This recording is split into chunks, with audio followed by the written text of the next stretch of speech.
Selamat sore Pak Yakub. Selamat sore Pak Karli. Nah, ini mumpung ketemu. Pak Pendeta Karli ini.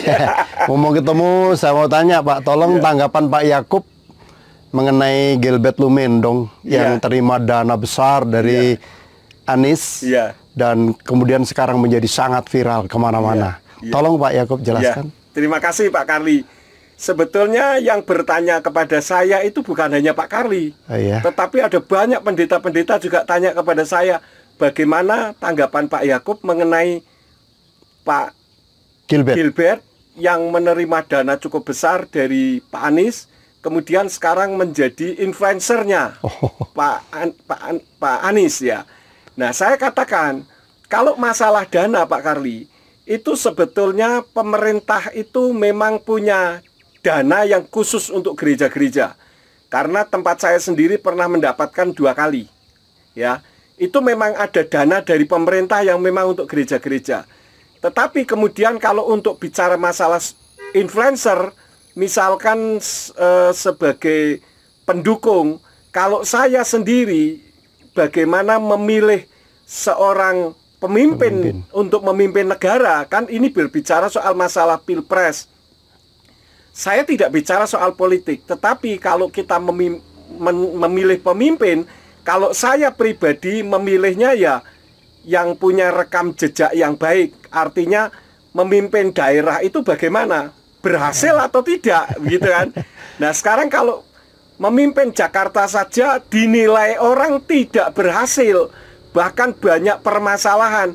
Bagaimana nanti kalau memimpin negara, gitu? Karena yang jadi permasalahannya itu kalau saya yang memilih, saya tidak memilih karena satu agama, karena sama kelompok saya, atau karena satu golongan, atau satu etnis misalkan. Itu tidak.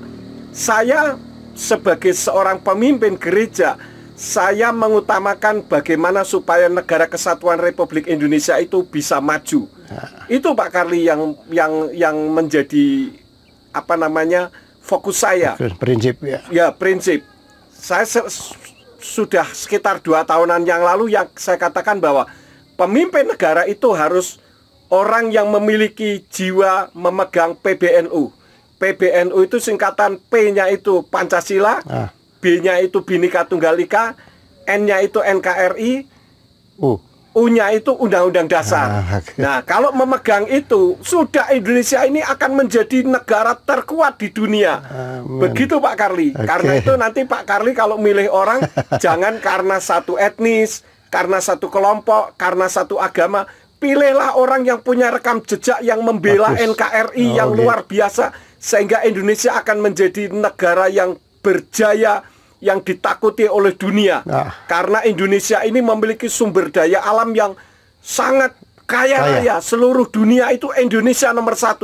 Masa kita seperti tikus mati di lumbung? Kan nggak bisa. Jadi kesempatan Pak Karli, mari nanti kita milih presiden yang terbaik. Kalau misalkan kok ada calon-calon presiden yang tidak sesuai dengan keinginan kita, ya jangan kita golput. Tetapi pilih di antara yang tidak baik menurut kita, yang terbaik dari yang tidak baik. Itu yang kita pilih. Itu yang kita pilih. Terima kasih. Itu ya Pak Karli ya. Terima kasih Pak Yakub. Puji Bapak Yahweh. Amin. Tetap semangat. Amin, Bapak Yahweh Besem Yesus Mesias Berruah Kudus memberkati kita semua. Jaya Indonesia NKRI. Amin. Haleluya.